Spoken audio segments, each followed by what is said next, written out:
Hello गाते को सनाम को सगुन जोहार मसीदा ऑफिशियल यूट्यूब चैनल रे आपे सनाम को सगुन दाराम तबे गाते को तेलाबन तेहन और हम मिद धाव मैया समान योजना बकरा तबन गलमराआ और मैया समान योजना बकरा ते नवा बन गलमराआ जे मैया समान योजना रिया जहां अप्रैल महीना रिया किस्त ओना अडी हर बाको नाम कदा और ची लेकाते बाको नाम कदा ओना को बन गलमराआ और माने बार दम ते मी किस्त नामो रिया तहलना बनार महीना रिया अप्रैल और मई रिया मेनखान नितो दो मिटन किस्त गी नाम कना और चिक इयते नाम कना मी किस्त ओना को अब बन गलमरा नवा वीडियो रे आदो गाते को बिना विलम्ब कते देलाबन वीडियो बन स्टार्ट लगे और लहा से बन गलमरा वीडियो एहब खन मुचाद धरि नेल तबन पे और बुझाव अचो पे रिया इन कुरुमुटुया इन हो जे मेनते मैया समान योजना चिकाते रुकाव कना और चिकाते नाम दाड़िया से बांग नाम दाड़िया आदो ओना कोगे अब बन तेलाबन नवा वीडियो रेबन बडाया आदो तेलाबन बिना विलम्ब कते वीडियो बन स्टार्ट कर तबे गाते को हानते नाते बांग कते सीधा देलाबन पॉइंट रेबन हजुआ तबे आसल पॉइंट दो नवा कना गाते को अब बन बडाय गया झारखंड मुख्यमंत्री मैया समान योजना दो गोगो हड़ को नामे तबना और नवा योजना रिया पैसा छठा सातवां आठवां नम्मा धबी दो नितो को नाम केदा यानी अप्रैल महीना धबी रिया पैसा को नाम केदा आदो नवा रे आयमा लेकाना त्रुटि हेना आयमा लेकाना जांच पड़ताल हुयुक कना और जांच पड़ताल रे आयमा गोगो हड़ा खाता करे आयमा लेकाना कमी को नाम केदा आयमा लेकाना कमी को नाम के इयतगी नवा विभाग रे जहां को कमी कान से नवा विभाग रे को कमीएत कान उनको दो नवा पैसा बांको डालावेत कना आदो कमी को दो ची को हुयुक कना अबवा खाता रे तबे अब बन बड़ाय गया 2024 रेगे नवा रिया आवेदन को दो हुई कना और आवेदन वक्ते रे जहां राशन कार्ड जहां बैंक खाता जहां मोबाइल नंबर एम कना ओना करे गे अबवा त्रुटि दो नामगो कना जहां दो राशन कार्ड रे तुम गी बनुआ से जहां दो बैंक खाता रे आधार लिंक बनुआ से मोबाइल नंबर लिंक बनुआ तो डीबीटी कंप्लीट बनुआ होय नवा को इयतगी निया दाम दा 2500 किस्त निया अप्रैल महीना रिया तहे कान ओना दो आयमा होड़ा छुटवेन तकवा और जहां नवा को कंप्लीट तहलन तकवा उनको को नाम किदा आदो नवा दो मिटेन राजनीति चाल हो कना चुनाव लहार दो नवा को चीट की जांच पड़ताल बांग हुई लेना आदो जुदी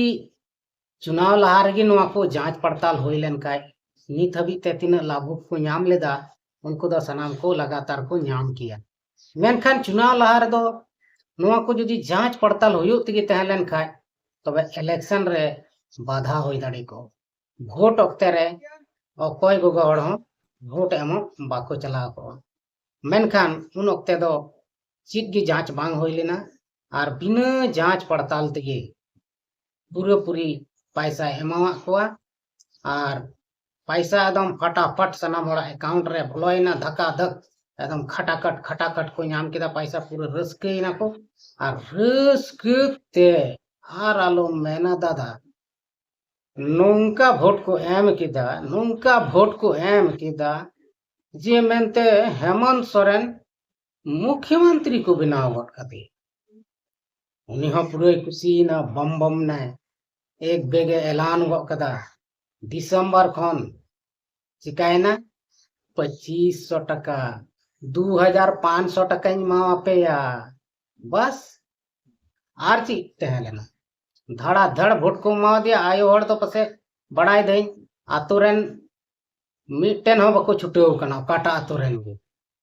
और उनको को चलावना और को वोट दिया ओनाते धड़ा धड़ नुया जितवना और जेल काय कथा लेदा ओना आया कथा दो बई बईते घासका धुरवेनते चिदा से उनी जबे मेन लेदा प्रत्येक महीना रिया 11 तारीख हिलो नवा मैया समान योजना रिया पैसा दो नामगो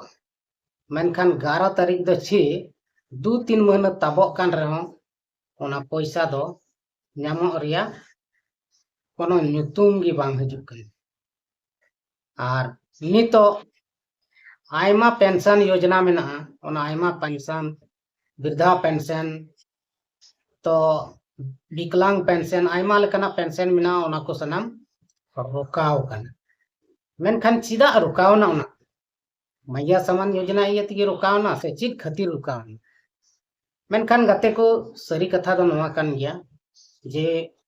मैया समान योजना हो मिटन बड़ी योजना तो बांग कना भेगी योजना कान गया मेनखान जहां दुड़ुब कते पैसा एमाव को कान नोय नोवा गी मिटन अडी मरांग समस्या कना चिदा से उनी दो ची हो बाय कमी दा खाली अप्लाई कदा और उनिटे पैसा हजु कन तो पैसा दो खर्चा कन गया और ओना झारखंड सरकार खर्चा कना अदो जहां पैसा एटा लाइन रे खर्चा को विकास लाइन से अमंतिया लाइन रे खर्चा को ओनागे नितो नुको गोगो हड़ को ᱧᱟᱢᱮᱫ ᱠᱟᱱᱟ से कटी गिद्र को ᱧᱟᱢᱮᱫ ᱠᱟᱱᱟ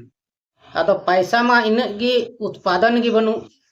पैसा दो नडे दो बांध दारी कना से डर कना से फल फल कना ओनाते सीधा से हे जाए तिये गए अरे सीधे हड़ रे हटिया उनकान कथा दो बांग कन पैसा हो सरकार हो कमाओ हुयुक कानतिया बिना कमाओ ते दो नुआ फंड दो बांग बिनाव कना और बांग दो बिना ओना तगी तो पैसा बाय एम दाड़िया कना समय रे पैसा के आज थे समय रे बांग हिजु कान खाय दे चिक्का कते एमाव को ओनाते हाना नवा बहाना कते ओना ठेलाव तगी को तहन कना और नेलाबन नित हबी आयमा पेंशन योजना मेना आयमा ढेर विकलांग विधवा चिक चोय मनतिया योजना मेना ओना को योजना रे निथरी हड़ पैसा के बाको ᱧᱟᱢᱮᱫ ᱠᱟᱱᱟ हाड़ाम हड़ को बैंक रे नितो लंगा चबाव कन को रोजलक को चलाव कते को कुली को पैसा के बांग हेक कन तपेया तिना दुख रिया कथा कना नो पे आदो नोआ को कथा दो हेमंत सोरेन हो थोड़ा ध्यान एमो हिजु तिया और बाय ध्यान खाय दो चिकाय एंते हड़ दो जहां लका तगी जीव दो गे हुयोआ सुखरेम जीव दो दुखरेम जीव दो मेन खाय तिना दिनेम जीव दो इना दिन दो जीव दो जरूर गया आदो गति को मैया समान योजना दो ओना इय तगी बिलमो कना बांग हजु कना समय रे माने आयमा लेकाना समस्या पैदा कना और पेमेंट रे दिरी कना बिना कमी ते पैसा एमा कना से आदो पैसा दो ओका खन हजु पैसा कमी तब की तो आदो नितो बोन जहां तिना गे अब को ना बना एंते पैसा को बन ᱧᱟᱢᱮᱫ कान बाबन ᱧᱟᱢᱮᱫ कान सनाम गे अब पब्लिक कना बन आदो विशेष कते मैया समान योजना रिया पैसा दो एकाल फ्री गया और नोआ करे जहां डीबीटी बाको कंप्लीट कदा से आयमा लेकाना पैसा हजु रिया जहां कमी को कान ओना बांग को पुराव कदा तो ओना पुराव जरूर कना और ओना पुरो रेन खाय गे पैसा दो खाता रे हजु आदो गाते को नोआ वीडियो चिल का पे बुझे केदा कमेंट बॉक्स करे लई तबन पे और नोआ वीडियो रे दो इनका गिन गाल मारा कान तबना और नेक्स्ट वीडियो बन यापा मा तबे एंड खान इंसन कोन मुच जोहार।